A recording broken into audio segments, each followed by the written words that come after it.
Sveiki visi, su jumis sveikinuosi, aš Rūdnasis Lapinas ir turbūt matot, kad viskas čia žiauriai keistai pas mane atrodo, bet taip yra ne veltui, nes šiandien mes pasimokinsime įvairių Minecraft, tiksliau F mygtukų kombinacijų. Tai pamatysite, ką jos daro, papasakosiu, kokia gali būti iš to nauda. Ir nežinau, galbūt žinosite, galbūt kažko nežinosite. Jeigu žinosite bent vieną ar dvi, tai būtinai parašykite, kad jau esate tikras Minecrafto profesionalas ir žinote, kas čia yra ir ką aš čia rodysiu. Na, jeigu ne, tai palinkėsiu gero mokymosi ir jeigu patiks pamoka, būtinai paspauskite mygtuką patinka, o dabar keliaujam mokytis, keliaujam. Gerai, tai visi turim klaviatūrose F mygtukus. Tai pagrindinis mygtukas, Minecraft'e, sakyčiau taip, yra F3, su kuriuo galima padaryti daug įvairių visokių dalykų. Bet pradžiai iki to dar yra du mygtukai. Tai pirmasis mygtukas yra F1, kuris, išjungia taip vadinamą hudą. Arba kitaip tariant, tiesiog, nebematot rankytės ir nebematot vietos, kur ten turit kokių daiktų ir panašiai. Antrasis mygtukas tai yra F2 ir jį padarius mes padarome ekrano nuotrauką, kurią galima rasti Minecrafto failuose. Tai keliaujam į paiešką, rašom procentai, updata procentai, atsidaro tai toks aplankalas, tada Minecraft ir screenshots ir štai mes turime nuotrauką. Ir priėjome prie F3 mygtuko. Tai F3 mygtukas su dar papildomų mygtukų kombinacijom gali iš tikro padaryti labai daug. Bet paprastai, jeigu mes tiesiog paspausime F3, atsidaro taip vadinamas debug meniu.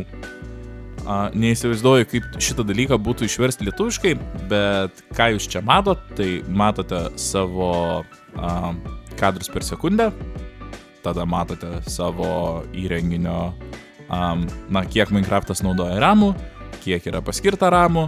Tada matote savo kompiuteriaus procesorių dešiniai pusėje, vaizdo plokštę. Tai galite matyti koordinatės. Tai dažniausiai turbūt F3 yra ir naudojamas dėl koordinačių. Bet jeigu mes paspaustume F3 mygtuką, jį laikytume ir dar papildomai paspaustume skaičiuką 1 viršuje klaviatūros, atsiranda dar papildomai įvairių dalykų.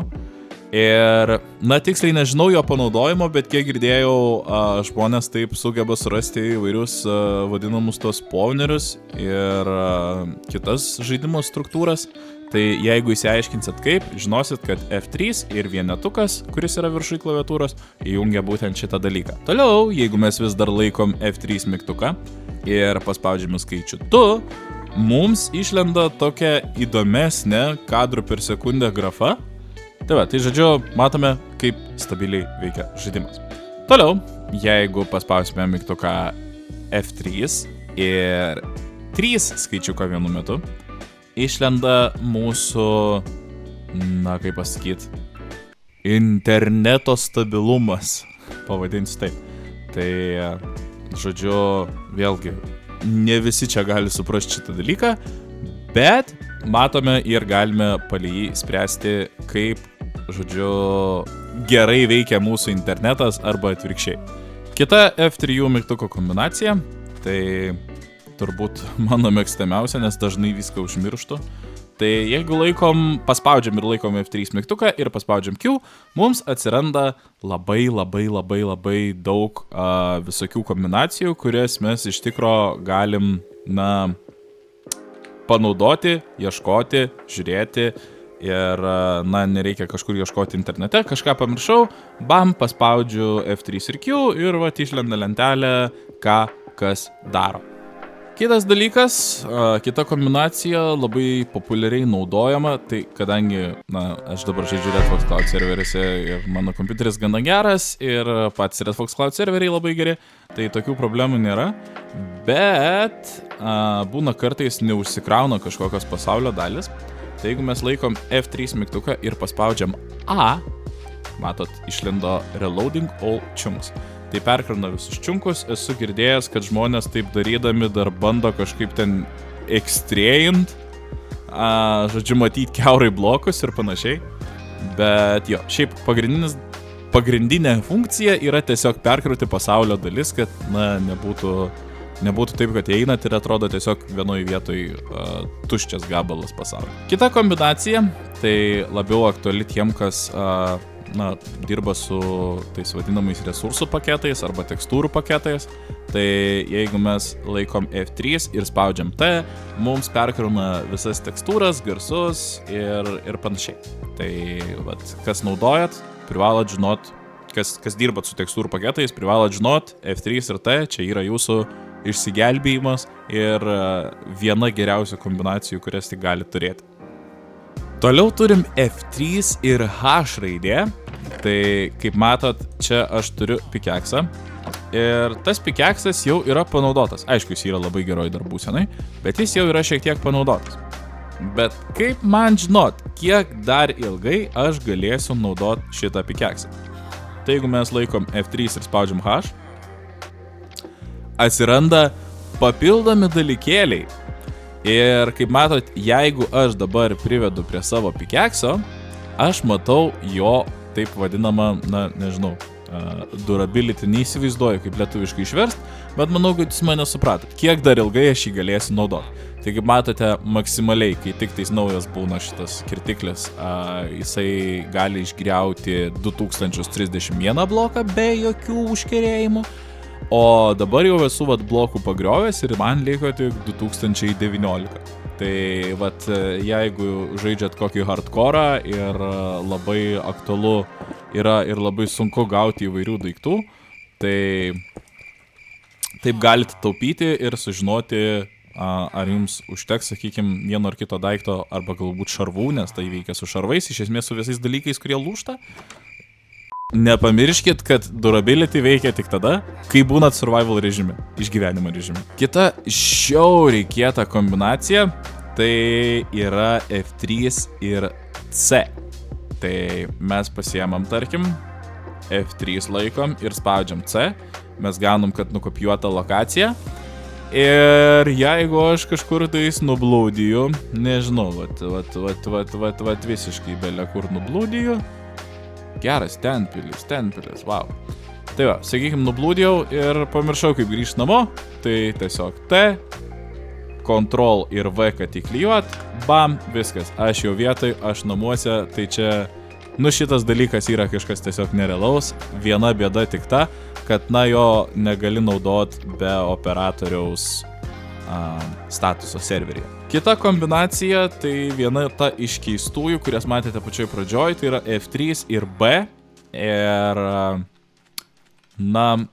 šitas visas dalykas pradeda rodyti taip vadinamus hitboxus, nežinau kaip jie vadinasi lietuviškai, tiesiog muštadėžėm pavadinsiu. Tai tiesiog rodo, pavyzdžiui, kai su priešu kovojat, aš noriu pamušt, aš nieko nedarau jam. Nieko nedarau, nes jo hitboxas yra va čia. Jeigu aš va čia padarysiu, tada aš jį užgausiu. Bet jeigu aš ne į hitboxą ten, sakykim, tą vadinamą trankau, tai aš nieko jam nepadarysiu. Aš galiu beleką. Spaudeliot galiu. Kol aš į hitboxą jo nepataikau, tol visiškai nieko. Į hitboxą tada jau viskas veikia.